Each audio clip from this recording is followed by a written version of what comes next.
Alam yajidka yatiman fa'awa wa wajadaka dhallan fahada wa wajadaka ailan fa'aghna. Kalimat alam yajidka yatiman fa'awa itu adalah kalimat pembuktian. Seolah-olah Allah ngomong ke kita tuh gini, kamu gak ingat dulu ketika kamu pernah gini, siapa yang nolong kamu? Emangnya kamu gak ingat dulu ketika kamu pernah terpuruk, siapa yang buat kamu bisa survive? Ketika kamu hampir celaka, siapa yang menyelamatkan kamu? Ketika kamu gini, siapa yang menolong kamu dan seterusnya. Jadi alam di sini Allah pengen ngingetin kita. Jadi kalimat alam adalah kalimat permintaan dari Allah supaya kita ingat-ingat lagi nih pengalaman hidup kita. Ada yang pengalamannya sampai ekstrim, second life misalnya, hampir celaka terus bisa selamat. Ada yang pengalamannya masalah hutang, ada yang pengalamannya hampir bunuh diri tapi nggak jadi gara-gara diputusin. Ada yang macam-macam kan pengalaman orang mah ya. Nah itu kalimat alam yajidka yatiman, yajidka itu Allah mendapati kamu dalam status nggak ada apa-apa sebetulnya. Kita tuh awalnya nggak punya apa-apa, bukan siapa-siapa, nggak bermodalkan apapun. Allah yang fa'awa, fahada, fa'aghna itu terjadi kepada kehidupan kita masing-masing. Kalau dalam bahasa kisah Nabi, fa'awa di masa Abdul Muthalib, fa'awa di masa Halimah, fa'awa di masa Abu Thalib, dan fa'awa di masa Khadijah. Ini semuanya bentuk-bentuk fa'awanya Allah kepada Rasulullah SAW. Kalau kita terjemahin ayat itu dengan kisah Nabi Musa, alam yajidka yatiman fa'awa, itu bisa teman-teman temuin di surat Toha dan surat Al-Qasas. Nanti di dalam surat-surat itu Allah ngejelasin tentang gimana dulu Nabi Musa dihanyutkan ke Sungai Nil. Walaqad mananna 'alaika marratan ukhra idh awhayna ila ummika ma yuha أن اقذفيه في التابوت فاقذفيه في اليم فليلقه اليم بالساحل يأخذه عدو لي وعدو له وألقيت إليك محبة مني ولتصنع على عيني. Ketika Allah mengilhamkan kepada Ibu Musa, wahai Ibu Musa, hanyutkanlah bayimu di Sungai Nil kalau pengen selamat. Pengen selamat, jangan kamu simpan di rumah, jangan kamu rawat sendiri, jangan kamu bawa lari ke hutan, hanyutkan ke Sungai Nil. Supaya selamat dari siapa? Dari Firaun. Ini perintah Allah. Kadang-kadang Allah ngasih kita perintah dalam hidup itu gak logis. Menyelamatkan bayi kok malah dihanyutkan ke sungai Nil. Kenapa gak dibawa lari aja ke dalam hutan, lalu ke pantai, lalu lupa. Kenapa nggak umpetin aja di rumah gitu? Kenapa nggak bikin rumah aja di yang jauh, atau mungkin ibu dan keluarga Musa ngungsi aja ke Madian misalnya, ke luar negeri. Jadi orang yang lari dari negeri Firaun. Kenapa nggak gitu aja yang lebih logis? Kenapa malah selamatkanlah bayimu dari Firaun dan tentaranya dengan cara hanyutkan ke Sungai Nil? Itulah hidup. Tidak semua perintah Allah itu kadang kita mengerti di awal, teman-teman. Kita cukup tahu bahwa ini perintah Allah, sami'na wa ata'na. Kalau pengen bahas lebih dalam lagi untuk cari tahu hikmahnya, silakan. Tapi jangan tunggu sampai kita ngerti hikmahnya baru sami'na wa ata'na, kelamaan. Akhirnya kita kehilangan banyak sekali kesempatan dapat kebaikan dari Allah. Justru biasanya Allah ngasih kejutan ketika kita ngambil challenge-nya Allah. Iman challenge, akidah challenge, tauhid challenge. Challenge-nya apa? Lakukan perintah Allah walaupun menurut logika kita agak aneh. Misalnya, tinggalkan pekerjaan itu. Ya Allah, pekerjaan inilah yang bikin saya bertahan hidup selama ini. Saya beli rumah, beli mobil, saya punya tabungan sekian. Gara-gara kerjaan ini, udah tinggalin aja. Terus nanti saya kerja apa? Tenang, Allah yang gantiin. Terus gimana Ustadz? Jalannya dari mana Ustadz? Allah tahu jalannya, kita doang yang gak tahu. Kalau kita nggak tahu bukan berarti Allah nggak tahu kan? Kita yang nggak tahu, Allah tahu. Karena Allah alimun, basirun, khabirun. maha tahu, maha melihat, maha teliti, latifun, sami'un. Allah maha kuasa. Jadi kalau kita nggak tahu caranya, bukan berarti dia nggak bisa. Serahin aja sama Allah. Ketika kita serahin sama Allah, Allah nggak mungkin ngecewain kita. Kenapa? Allah nggak pernah ngecewain hamba. Kita aja ke teman kalau udah diserahin satu amanah, kita berusaha untuk bikin dia terkesan, nggak sampai bikin dia kecewa. Apalagi Allah. Hanyutkan bayimu ke sungai Nil supaya selamat dari Fir'aun. Setelah Allah kuatkan hati ibunya, akhirnya karena ibunya soleha, hanyutin bayinya ke sungai Nil. Berharap selamat dari Fir'aun. Cuman nggak bisa lepas juga pakai kakaknya yang jadi pengintai gitu, nyari tahu adiknya hanyut kemana, ngalir, bukannya ke negeri yang jauh, bukannya ke Sudan kayak atau ke luar negeri kayak kan Sungai Nil itu membelah berapa negara ya, bukan sampai ke luar negeri, nggak lama kemudian malah masuk selokan yang mengarah ke tempat pemandian pribadinya Fir'aun. Ini makin gak logis nih. Luar biasa cara Allah tuh. Allah luar biasa cara membuat skenarionya tuh keren banget. Masuk ke selokan itu, kakaknya Musa makin khawatir. Gimana dengan adik? Dia masuk ke selokan itu. Langsung dilaporin ke ibunya. Di surat Al-Qasas dikisahkan ketika ibunya tahu Musa hanyutnya ke dalam selokan yang mengarah ke pemandian khusus Fir'aun. Hampir copot jantung ibu Musa. Hampir copot jantung ibu Musa. Kenapa? Bisa dipastikan bayi ini akan ditemukan oleh para dayang-dayang Firaun dan kalau ketahuan Firaun pasti akan dibunuh. Ini ujian luar biasa. Tapi ini challenge-nya justru di situ. Ketika kita berhijrah, ketika kita ngikutin cara Allah, awalnya terlihat, ya Allah, kok gini ya? Kok jadi gini ya? Kok malah masuk ke selokan ini ya? Kan gitu ya, ada kejutan-kejutan kecil gitu awal-awal kita berhijrah. Baru aja kita halalin putusin, akhirnya putusin, dia langsung jadian sama orang lain, kan itu berat banget ya. Dia kayak mudah banget gitu move on dari kita. Padahal kita mutusin itu cuman gertak doang biar dia mau halal gitu. Siapa yang takut kata dia, akhirnya jadian sama orang lain, itu tuh berat banget. Saya tahu rasanya, Jadi masuk ke selokan itu, udah gitu ke sungai kecil. Ditemuin sama dayang-dayang Firaun, dikasih kepada istri Firaun.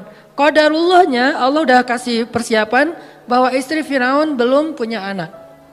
Sehingga ketika dibuka tuh tabut, keranjang yang ada bayi Musa, dibuka dilihat oleh istri Firaun, Allah bilang di surat Toha, wa alqaitu ilaika mahabbatan minni. Aku masukkan untukmu cinta dariku. Maksudnya apa? Tiba-tiba istri Firaun jatuh hati kepada bayi Musa. Siapa yang bikin dia jatuh hati? Allah. Sebagaimana Halimatus Sa'diyah jatuh hati kepada bayi Muhammad untuk menyusuinya secara gratis, begitulah istri Firaun jatuh hati kepada bayi Musa dan mau mengangkatnya sebagai anak tanpa bertanya siapa dan dari mana asal usulnya. Wa alqaitu ilaika mahabbatan minni. Gini cara Allah nolong hambanya. Fa'awanya tuh Allah datangkan orang yang mencintai kita. Tiba-tiba ada aja yang anggap kita kayak keluarga barunya. Pernah kan kita merantau, tiba-tiba di perantauan kita nggak kenal siapa-siapa, dapat keluarga yang sebetulnya dia nggak kenal dengan kita, dia nggak tahu background kita, basic kita dari mana asalnya, pokoknya dia tiba-tiba kayak sayang aja gitu sama kita. Saya di Mesir juga gitu, tiba-tiba ada aja orang Mesir yang sayang sama saya sehingga dianggap kayak anak angkatnya. Kamu kalau butuh apa-apa bilang ya, kamu kalau butuh apa-apa bilang. Setiap awal bulan, dan beliau siapa? Profesor lah gitu, dosen Al-Azhar. Kan banyak banget kemudahan gara-gara ada dosen, profesor, senior, kayak Allah jadikan tertarik kepada saya, senang. Kamu kalau butuh apa-apa bilang ya. Terus pas awal bulan dapat gaji langsung datengin, nak kamu udah beli buku? Belum, kasih aja. Udah sih cuman kayak kurang aja gitu kan ya. Belum, oh, nih beli buku, kasih beli buku. Terus kalau dia lagi panen, di Mesir itu namanya adas. Adas itu kayak kacang hijau kita tapi warnanya oranye. Jadi fungsinya kayak kacang hijau menghangatkan tubuh, bagus, biji-bijian. Kalau lagi panen adas, dia langsung bawa beberapa karung ke rumah tuh. Nih adas buat kalian, panen anggur, panen apa, segala macam buah-buahan di kebun dia tuh dibawa ke rumah kita. Kenapa? Wa alqaitu ilaika mahabbatan minni. Allah yang bikin dia jatuh hati kepada orang ini. Sehingga akhirnya istri Firaun langsung jatuh hati kepada bayi Musa. Firaun enggak Karena Allah sudah mengunci hatinya. Bukan karena Allah mengunci hatinya, belum sih. Karena hatinya keras, maaf salah. Jangan disensor. Karena hatinya keras. Karena Allah gak akan mengunci hati seseorang sebelum Allah utus Nabi kan. Karena hatinya keras, jadi dia gak akan bisa disentuh dengan cinta. Firaun tetap marah kepada Musa yang masih bayi. Ini pasti nih anak Bani Israel yang dibuang supaya gak terbunuh nih. Gua bunuh nih sekarang. Jangan-jangan kata istrinya Firaun, dan dia ngebujuk suaminya dengan manja gitu. Gak pakai cantik sih, manja doang gitu. Akhirnya Firaun gak jadi ngebunuh Musa. Selamat Musa di satu adegan. Udah gitu gak lama kemudian Musa lapar. Musa kehausan. Wa wajadaka ailan fa'agna. Gimana caranya keluarga Firaun bikin audisi? Siapa yang bisa menyusui bayi Musa dikasih dinar, dirham, emas, perak, dikasih tempat kedudukan yang tinggi di dalam istana, punya gelar ningrat, dikasih rumah di dalam istana yang sangat bagus. Dari sekian banyak perempuan-perempuan yang ingin menyusui Musa, semua ditolak sama Musa. Karena kenapa? Allah mengilhamkan kayak gitu kepada bayi ini. Padahal kan sebetulnya kalau bayi polos biasa aja asal ada yang nyusuin kan dia nyusui ya. Tapi Allah mentakdirkan Musa gak boleh nyusuin ke ini. Di antara sekian yang banyak audisi, yang terakhir justru yang diterima. Kenapa? Allah yang nentuin. Jadi gak masalah, ada yang datang pertama sebelum kita bawa Alphard, biarin aja. Kalau Allah gak mengikat hatinya, pasti ditolak. Walaupun modalnya, uang, apa segala macam. Enggak, tenang. Abu Bakar datang ngelamar Fatimah, ditolak sama Nabi. Kurang apa coba Abu Bakar? Tajir, soleh. Kan ideal banget ya. Ada yang soleh, gak tajir. Ada yang tajir, kurang soleh. Tajir, soleh. Tajir, soleh. Abu Bakar ditolak. Datang Umar, tajir, soleh, kuat, cowok banget, ditolak juga. Ali awalnya, aduh Abu Bakar aja ditolak, Umar aja ditolak, apalagi saya nih. Akhirnya kayak Ali cuma ngelewat doang depan rumah Nabi, lewat lagi. Dipanggil sama Nabi, Ali kenapa? Enggak ya Rasulullah gitu. Ali, kamu pengen menikahi Fatimah? Terserah sih. Akhirnya Nabi yang ngelamar Ali dalam bahasa ininya ya, adegannya. Walaupun secara resmi nanti Ali yang ngelamar Fatimah. Nabi kayak yang nawarin kepada Ali. Kenapa? Allah yang bikin kayak gitu. Jadi gak usah pesimis. Yang penting minta kepada pemilik hati. Ya Allah, kan hatinya bukan milik dia, milik engkau. Jadi saya mintanya ke engkau aja ya Allah, bukan ke dia. Nanti setelah engkau baru dia. Sehingga pas kita datang kayak bukan tipe dia banget, bukan standar dia banget, tapi buat Allah kita standar dia banget. Buat dia kita enggak banget. Enggak masalah kan? Yang penting buat Allah kita banget lah. Begitu kita datang dia enggak bisa bilang enggak. Kok saya ngomongnya iya ya? Pengen bilang enggak tapi enggak bisa gitu. Ya udah deh, ya aja. Jadi aja. Setelah itu Allah masukkan hub cinta sehingga dia mencintai kita mencintai dia karena Allah Subhanahu wa taala dan itu mubarak, diberkahi. Itulah istri Firaun. Akhirnya Musa tinggal di situ, ibunya tinggal di situ, kakaknya, tetehnya tinggal di situ, AA-nya tinggal di situ. Siapa AA-nya Musa? Harun. Semuanya sekeluarga tinggal di situ. Ini namanya alam yajidka yatiman fa'awa. Allah yang bikin skenario yang kayak gitu. Ismail juga kayak gitu. Kemudian Yahya alaihissalam juga kayak gitu. Maryam juga kayak gitu. Alam yajidka yatiman. Maryam kan lahir gak punya ayah. Bukan gak punya ayah. Ayahnya udah wafat kan. Imran sama anak yatim perempuan lagi itu. Siapa yang fa'awa Maryam? Wa kaffalaha Zakaria. Zakaria yang mengawakan Maryam. Dan Zakaria cinta banget sama Maryam. Walaupun itu adalah ponakannya, tapi seperti putrinya sendiri. Dan Zakaria adalah sebaik-baik orang yang merawat Maryam. Walaupun ayahnya soleh banget, tapi ada yang lebih daripada ayahnya. Ayahnya orang soleh, Zakaria nabi. Sehingga Allah ingin Maryam ini dirawat bukan oleh ayahnya yang soleh, tapi oleh pamannya yang nabi, yaitu Zakaria. Ini cara Allah teman-teman. Sehingga itu menjadi bukti ma wadda'aka rabbuka wa ma qala. Andalin Allah aja deh. Kita mau hijrah, kita mau ganti kerjaan, kita mau dapetin pasangan, kita mau punya anak, kita mau, udah bilang aja sama Allah. Ada mau apa aja bilang aja sama Allah. Selama yang kita inginkan itu kebaikan, Allah malu untuk gak mengabulkan keinginan kita. Gak mungkin gak dikabulkan, pasti. Kenapa saya bilang pasti? Allah sendiri mengatakan, ujibu da'watad da'i idza da'an. Kalau ada yang berdoa sama aku, curhat sama aku, ujib. Aku pasti akan nge-replay, akan ngerespon, akan ngejawab, akan nge-read. Gak mungkin enggak. Pasti dibalas sama Allah SWT. Kalau teman, pasangan, geng gak ngebalas WA, biasalah itu. Tapi kalau Allah gak mungkin enggak. Pasti di-read langsung dibalas sama Allah. Cuman balasnya Allah apa? Kadang dibalas dengan yang sama persis dengan yang kita minta. Kadang dibalas dengan yang lebih baik dari yang kita minta. Yang enggak dikasih yang sebaliknya yang buruk dari yang kita minta. Enggak mungkin. Kalau enggak sama lebih baik. Antara dua itu. Dan dua-duanya untung. Alam yajidaka yatiman fa'awa. Nanti wawajadaka dhallan. Wawajadaka dhallannya Nabi. Mungkin teman-teman pernah dengar penjelasan dari Ustadz Abdul Somad. Saya pengen membandingkan aja. Kalau Nabi kasusnya kayak gitu.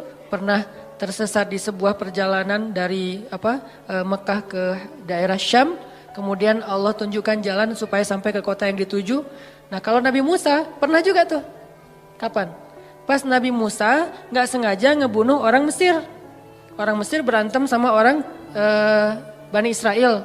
Cuman orang Mesirnya kayak zalim gitu. Dia terlalu sombong. Akhirnya didorong sama Musa meninggal kan. Walaupun Musa gak sengaja sih. Dorong, kamu apa-apaan sih, mati kan? Musa juga kaget, kenapa nih? Gitu, kayak nggak sengaja gitu. Jangan-jangan setan. Akhirnya Musa bilang, ya Allah bukan kerjaan saya, kerjaan setan. Jadi boleh kan nyalahin setan. Bilang setan, salah saya apa? Ya salah kamu setan gitu. Ya.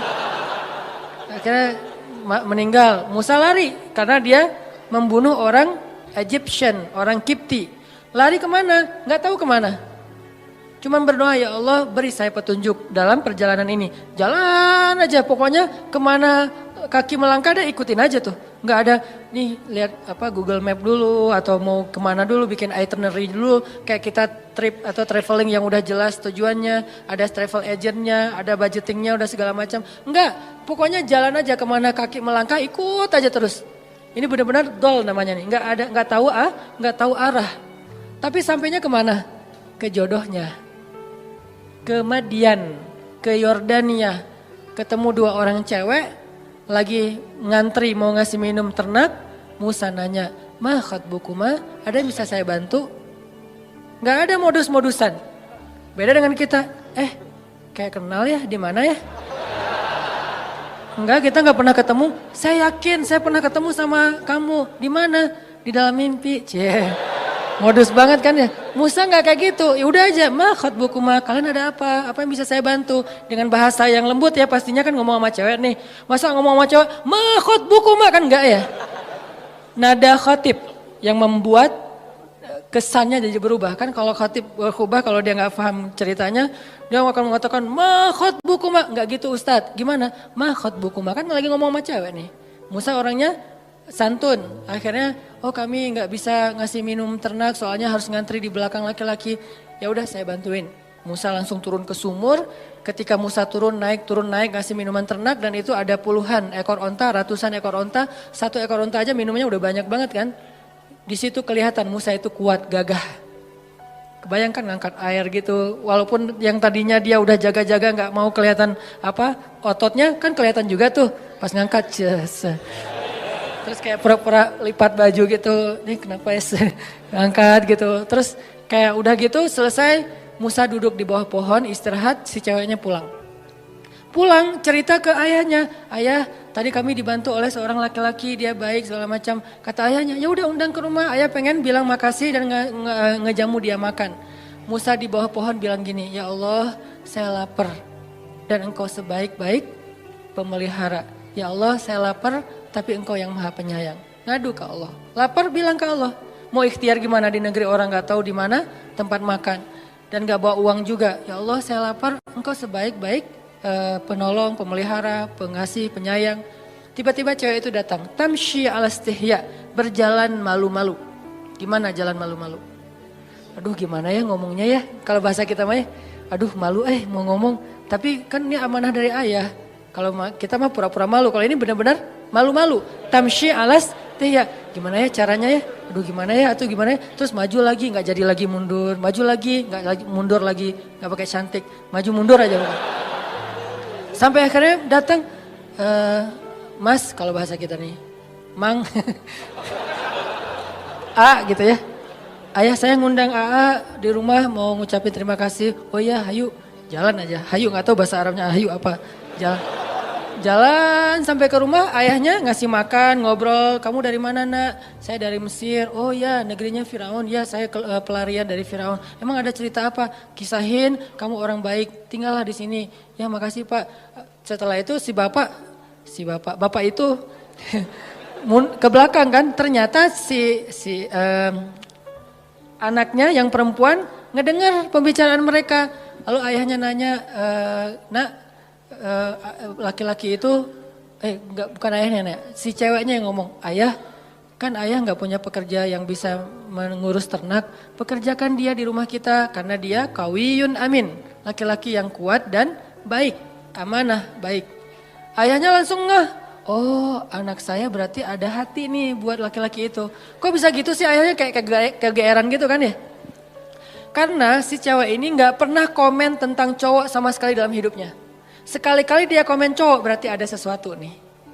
Kalau sekarang udah nggak lagi kebaca sama ayahnya karena kita udah biasa komen. Kamu lucu deh, kamu apa. Jadi kayak sering komen jadinya biasa aja kan. Karena dia nggak pernah komen tentang cowok. Sekali-kalinya ada postingan cowok dia komen, itu sesuatu banget kan. Sekali-kalinya ada postingan cowok dia nge-like, sesuatu banget. Karena nggak pernah dia kayak gitu. Kalau kita periksa di list kontak handphonenya, itu nggak ada nama laki-laki itu. Cewek semuanya, terjaga banget. Sehingga sekali-kali dia bilang, ayah pekerjakan dia di rumah karena dia laki-laki yang baik dan kuat. Ayahnya langsung nangkep, oh anak saya berarti tenang dengan laki-laki itu. Musa, maukah kamu menikahi putriku? Dengan mahar sekian. Musa mengiyakan, menikahlah mereka. Alam yajidka yatiman fa'awa, dikasih keluarga baru di Madian.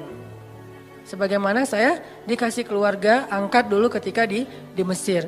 Dan kemudian di Bandung. Kemudian seterusnya Allah mudahin. Alam yajidka yatiman fa'awa. Saya seorang perantau. Walaupun saya ngerasa kayaknya Bandung ini adalah akhir dari perjalanan saya. Udah gak mau pindah lagi ya. Pokoknya udah love banget lah dengan kota Bandung ya. Hashtag.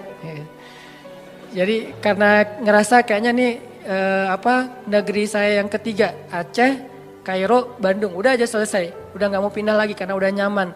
Tapi saya ngerasa dulu ke Kairo sendiri, kemudian ke Bandung nggak kenal siapa-siapa, selalu kasusnya alam yajidka yatiman fa'awa, yatiman fa'awa, yatiman fa'awa, itu berulang kali loh teman-teman. Pasti teman-teman juga ngalamin. Itu bukti ma wadda'aka rabbuka wa ma qala. Apalagi nanti kalau ngomong Ibrahim, pas beliau diusir oleh ayahnya dari Irak ke Palestina. Bukankah itu juga terlunta-lunta, terkantung-kantung, dolan, agna,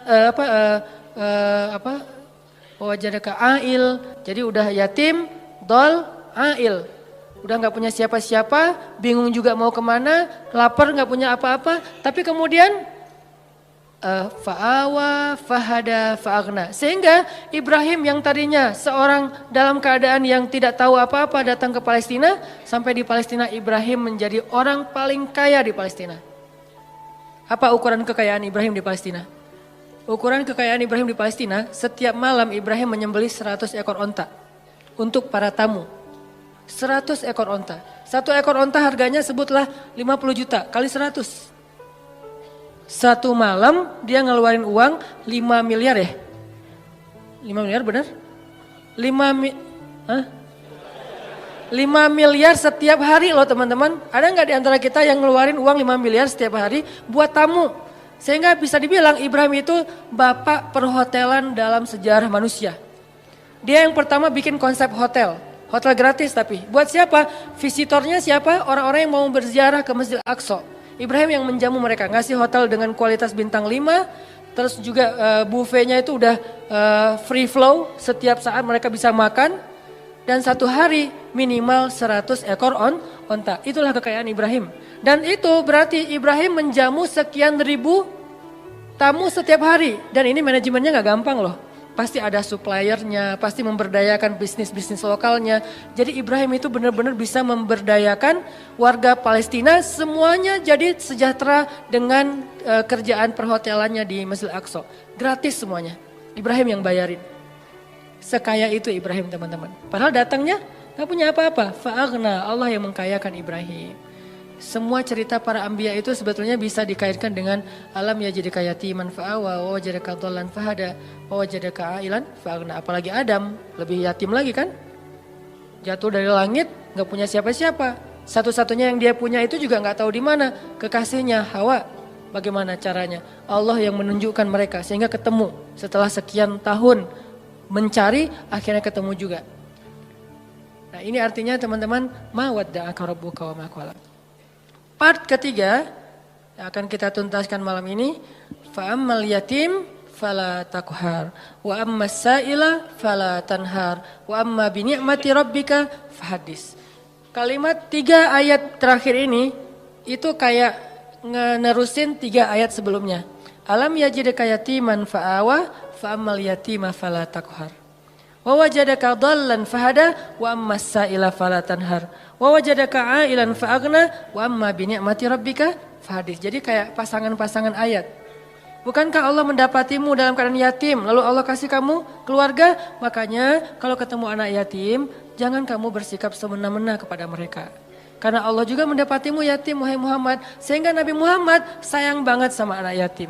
Dan sangat dekat kepada orang yang sayang kepada anak yatim. Sehingga Nabi mengatakan, orang yang mencintai anak yatim nanti di akhirat bersamaku itu seperti jari telunjuk dengan jari tengah ini. Dekat banget. Jadi kita bakal punya rumah bersebelahan, satu klaster sama rumah Nabi. Kan seru banget ya. Punya rumah satu klaster sama rumah Nabi. Dan klaster itu klaster terbaik di surga.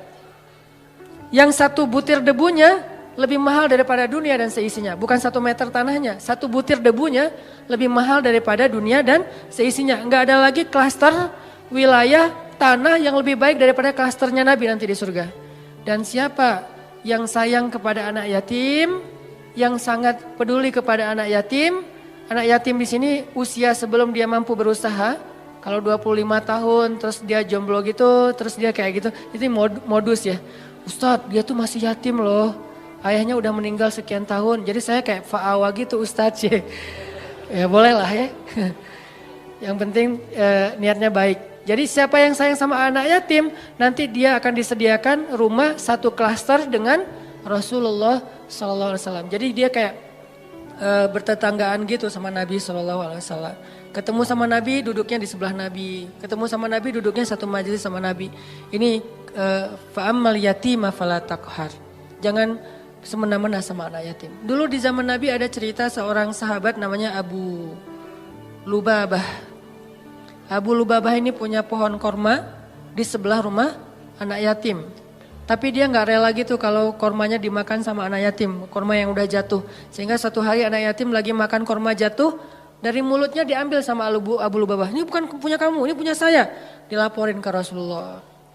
Terus Rasulullah nawarin, ya Abu Lubabah, kamu mau gak punya kebun di surga yang pohon kormanya kamu berjalan di bawah naungannya 100 tahun belum keluar dari dahannya. Saking gedenya pohon kurma di surga. Mau gak kayak gitu Abu Lubabah? Mau ya Rasul, caranya gimana? Wakafkanlah pohon kurmamu untuk anak yatim. Gimana ya Rasul, itu pohon kurma kesayangan saya banget. Itu saya ada kenangan gitu. Maaf ya bukan gak mau. Dia kayak beralasan gitu gak mau nyerahin pohon kurmanya untuk wakaf anak yatim. Akhirnya Nabi gak maksa orangnya. Ya udah gak apa-apa, pergi aja. Tiba-tiba datang sahabat yang lain namanya Abu Lubabah. Dia bilang, ya Rasulullah, ada apa Abu Lubabah? Tadi saya mendengar Rasulullah nawarin sesuatu kepada Abu Dahdah yang kedua. Ada apa Abu Dahdah? Saya tadi dengar Nabi nawarin sesuatu ke Abu Lubabah, tapi dia nolak. Ya, emang kenapa? Kalau saya ngambil itu boleh nggak ya Rasulullah? Boleh, siapapun, kebaikan itu untuk siapa aja. Ya udah, tunggu ya Rasulullah. Langsung dia pergi ngejar Abu Lubabah. Ya Abu Lubabah, ya Abu Lubabah. Abu Lubabah nungguin. Ya Abu Dahdah, ada apa? Kamu tahu kan kebun kurma saya di Madinah? Siapa yang tidak tahu kebun kurma milik Abu Dahdah? Satu kebun kurma ada 600 pohon kurma. mata air sendiri, ada vilanya, luas banget kebunnya. Dan kebun itu paling subur, yang lain panen setahun 2 kali, yang ini 3 kali setahun. 4 bulan sekali panen. Teman-teman kalau mau berhitung, satu pohon korma sekali panen itu lebih dari 100 kilo. Satu pohon, satu dahannya aja udah berapa puluh kilo kan? Itu satu pohon lebih dari, sebutlah yang paling kecil 100 kilo. 1 kilo harganya 500 ribu. 500 kali 100, capek. Itu satu pohon. Dan Abu Dahdah punya 600 pohon. Jadi sekali dia panen korma itu puluhan M loh keuntungannya. Sekali panen, dalam setahun dia panen 3 kali. Ratusan M dalam setahun. Kata Abu Dahdah, wahai Abu Lubabah, kamu tahu kan kebun kurma saya? Tahu, siapa yang gak tahu kebun kurma Abu Dahdah terkenal di Madinah. Mau gak kita barter? Kamu kasih pohon kurma kamu yang di pojok rumah anak yatim ke saya kasih kebun saya ke kamu. Bukan pohon, kebun. Kata Abu Lubabah, yang benar, kamu gak lucu deh ininya, bercandanya. Nah ini mah dialog dari saya. Terus kata Abu Dahdah, saya serius. Beneran. Ya udah, ayo. Langsung transaksi, jadi deal. Mereka kemudian pergi ke rumah anak yatim. Wahai anak yatim, kata Abu Dahdah, mulai sekarang pohon ini Bapak wakafin buat kalian. Makanlah sesuka kalian dari korma yang ada di pohon ini. Kemudian gak lama kemudian dia ngajak Abu Lubabah ke kebunnya. Istrinya lagi bersih-bersih gitu. Kata Abu Dahdah, wahai istriku keluarlah. Ini sekarang bukan kebun kita lagi, sudah aku jual. Istrinya kaget, kamu jual ke siapa wahai Abu Dahdah? Kamu untung gak? Kata suaminya, untung banget. Ke siapa sih kamu jualnya? Ke Allah. Kata istrinya, itu baru untung. Itu baru perniagaan yang besar. Itu baru hebat. Istrinya ini soleha banget. Coba kalau kita ngomong gitu ke pasangan kita, kira-kira digapain? Didoain ya. Semoga kamu cepat apa. Ini istri yang soleha. Ini buat cewek-cewek ya. Kadang-kadang suami itu kalau lagi semangat, kadang-kadang kan nggak mikir ya, kasih aja. Nah kalau dia lagi gitu, tapi tetap ada batasannya juga. Cuman dengan kualitas iman Abu Dahdah dan istrinya itu emang luar biasa, inspiring banget. Istrinya malah bahagia. Ya saya udah keluar. Wah, sekarang jadi milik siapa? Abu Lubabah. Silakan Abu Lubabah. Mereka pergi meninggalkan kebun itu sama sekali nggak nyesal. Cerita ini didengar oleh Rasulullah SAW dan Nabi mengatakan, duh betapa luasnya kebun Abu Dahdah di dalam surga.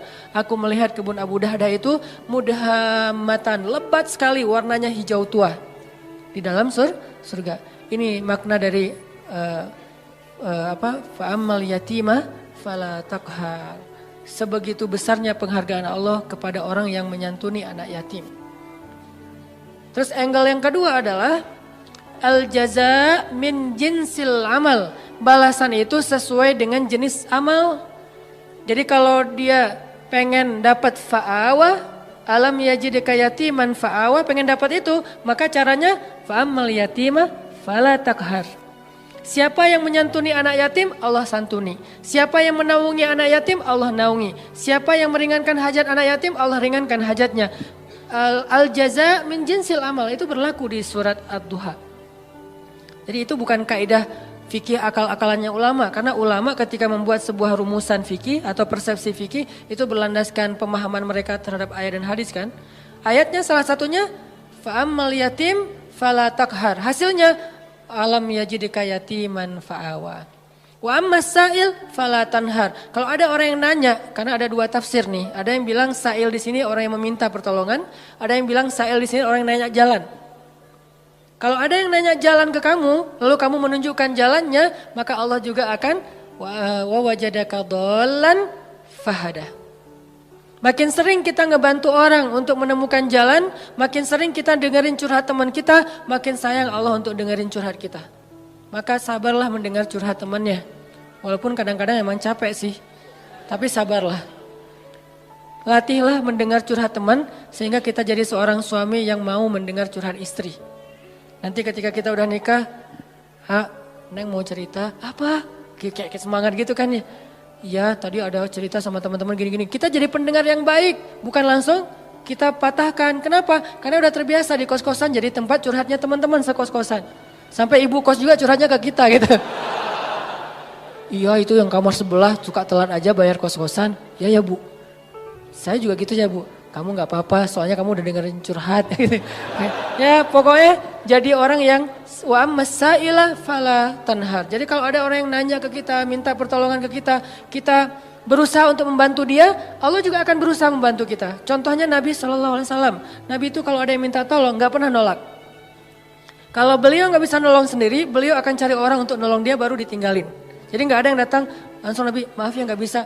Mungkin kita nggak bisa gitu-gitu amat lah ya, tapi berusaha. Nggak semua kasus kita bisa ambil. Tapi ada satu dua yang kadang-kadang kita kayak berjuang banget. Ada banyak orang yang mengetuk pintu rumah kita, yang nelpon ke nomor kita, yang datang kepada kita minta tolong. Mungkin di antara sekian banyak, jangan semuanya ditolak. Harus ada satu dua yang kita ambil, entah kenapa pokoknya Allah yang pilihkan dia untuk kita. Terus kita coba tuntaskan hajat dia sampai selesai. Siapa yang meringankan hajat saudaranya di dunia, Allah ringankan hajat dia di dunia dan di akhirat. Balasannya bukan cuma di dunia, bahkan di akhirat. Sehingga ketika kita di akhirat nanti bingung di padang mahsyar itu kan perjalanan jauh banget ya. Kebayang gak sih dari sini ke Palestina itu jalan kaki? Kok Palestina Ustadz? Karena tempat berhisab itu adalah negeri Palestina. Ini salah satu keutamaan dari negeri Palestina itu adalah mim makanin qarib yang Allah sebutin di Al-Quran. Arti makanin qarib, tempat yang dekat itu adalah Palestina kata ulama tafsir. Sehingga nanti sidang Allah itu di padang mahsyar adanya di negeri Palestina. Negeri Palestina dari Indonesia jaraknya jauh padahal buminya masih segini. Sedangkan bumi mahsyar beribu-ribu kali lipat lebih besar daripada bumi ini. Berarti jaraknya ribuan kali lebih jauh daripada yang sekarang. Kita meninggal di Indonesia, dikuburin di Indonesia. Nanti ketika kita bangkit, kita harus jalan ke Palestina. Palestinanya udah berapa ribu kali lipat lebih jauh dari yang sekarang. Jalan kaki teman-teman. Gak ada petunjuk sama sekali. Arahnya sudah berganti, kiblat atau timur barat udah berubah. Gimana cara kita menemukan spot hisab? Susah banget kan? Kalau enggak karena Allah, wa wajadaka dhallan fahada. Dulu di dunia kita sering nolongin orang, sering nunjukin arah ke orang lain, sering bantuin orang di jalan, sering bantu orang ketika kesusahan. Allah bantu nanti kita di akhirat. Sehingga tiba-tiba dikasih kendaraan, kita kayak kasih tumpangan buat teman, itu enggak ada yang kelewat sama catatan Allah. Kamu kan dulu pernah ngasih tumpangan ke teman kamu pulang taklim. Padahal kamu pulangnya ke Padalarang, dia ke Cilenyi, kamu anterin dia dulu. Akhirnya balik lagi ke tengah, gak sampai Padalarang, nginep di TSB. Gak kuat gitu ya. Tadinya nanyanya sih kayak serius gitu. Pulang kemana saya anterin. Oh boleh. Udah aja naik motor kemana Cilenyi. Ngomong dari tadi. Kan beda arah timur dan barat. Nah kamu pernah ngelakuin itu di dunia, nanti di akhirat tiba-tiba Allah yang ngasih kita tumpangan. Dan tumpangan dari Allah sebaik-baik tumpangan kendaraan cahaya. Sehingga dari Indonesia ke Palestina itu hanya sekejap mata saja. Itu diantara makna dari hisab yang ringan, hisab yang mudah, dipercepat perjalanannya. Sementara yang lain masih kebingungan. Ada yang jalan ke sana, ada yang jalan ke sana. Itu nggak ada yang arah loh, yang jelas arahnya. Jadi orang jalan itu acak aja tuh kemana-mana. Bisa ribuan tahun nggak sampai ke tempat hisab, belum dihisab tuh. Untuk sampai ke sana aja ribuan tahun.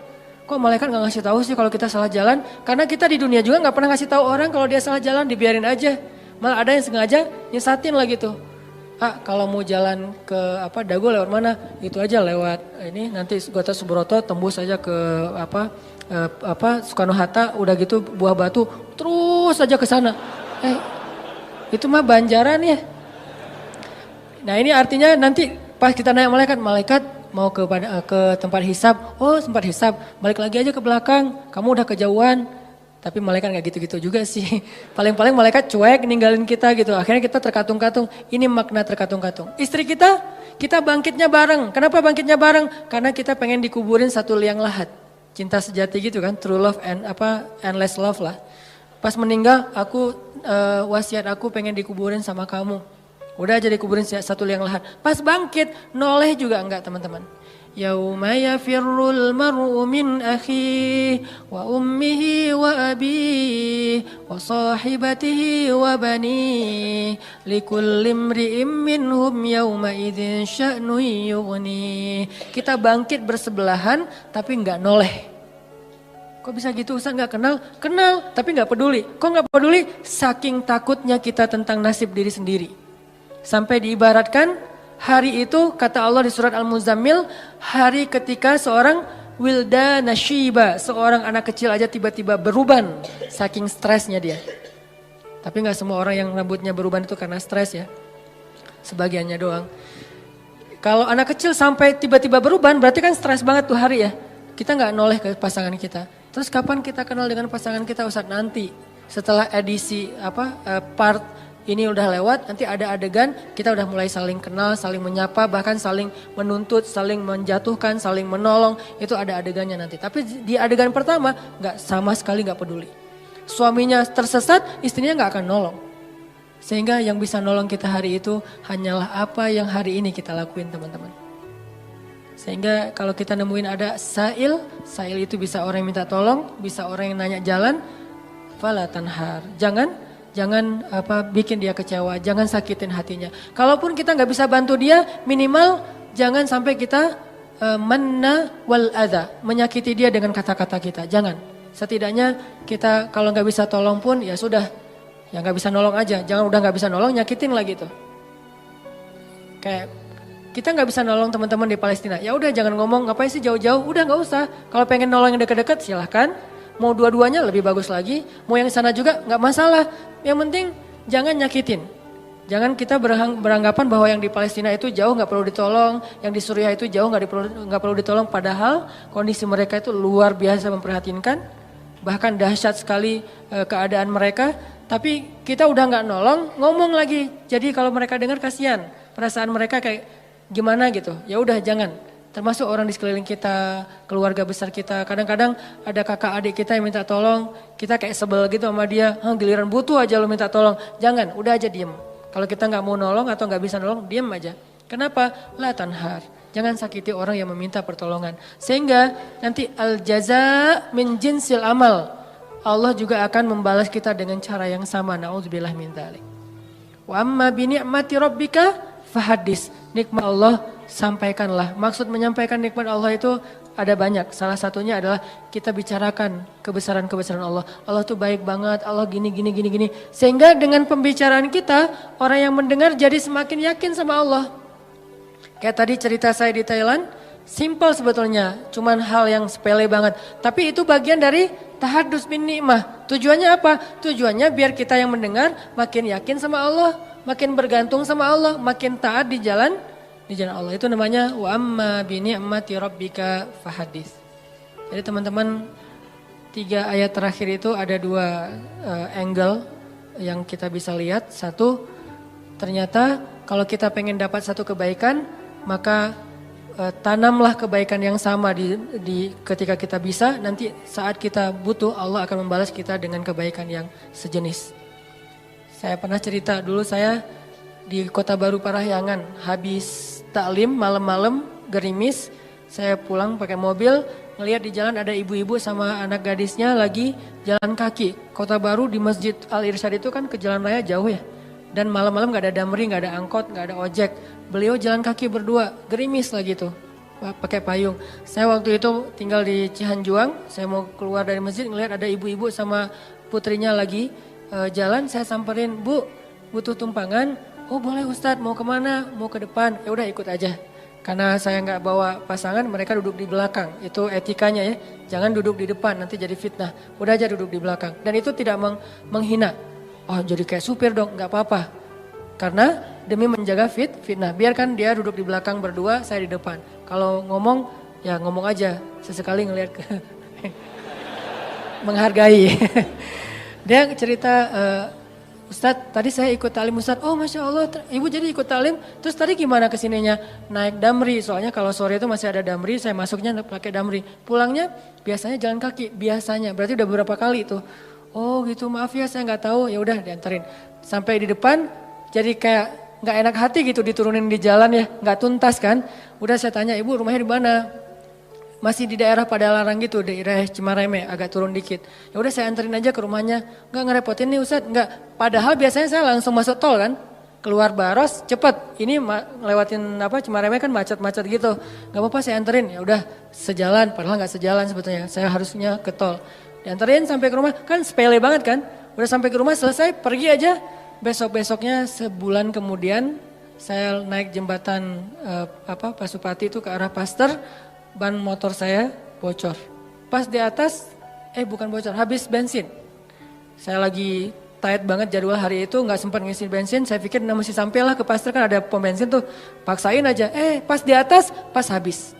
Mati aja. Saya dorong, baru berapa detik saya dorong, tiba-tiba datang anak muda, nyamperin, Mas mau di step gitu. Oh boleh, di step aja mana didorongin. Pakai motor dia sampai ke pom bensin, akhirnya saya bisa ngisi bensin. Saya jadi teringat, dulu saya pernah nolong orang di jalan. Sekarang Allah nolong saya di jalan. Dan itu timingnya tuh pas banget. Kalau dia lebih cepat sedetik, udah gak ngelihat saya di belakang. Kalau saya lebih cepat, lebih lambat sedetik, dia gak ketemu. Allah yang bikin timingnya, saya pas habis bensin dia datang. Kalau saya lebih cepat setengah jam, saya udah sampai ke pom bensin dorongnya kan ya. Gak ketemu dia, jadi pas banget baru berapa detik dorong dia datang. Dan dia,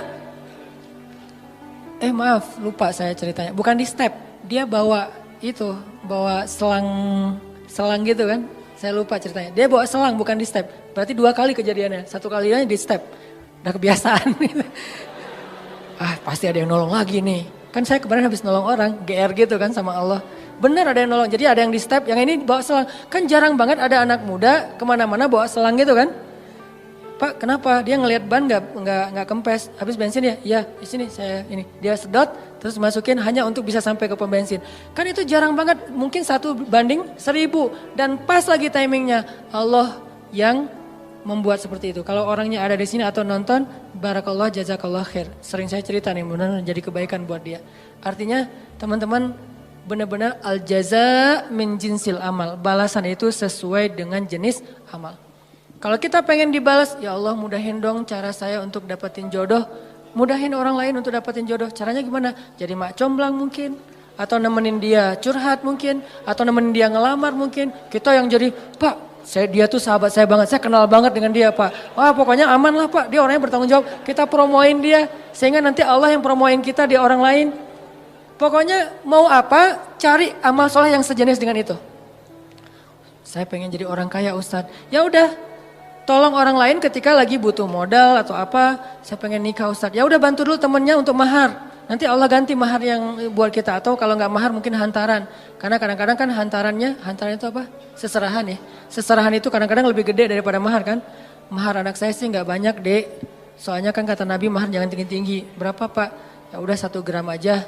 Oh, tapi seserahannya ya berapa? 1 M juga nggak apa-apa. Si bapak teh. Seserahannya yang gede, jadi kita bikin stres gitu kan?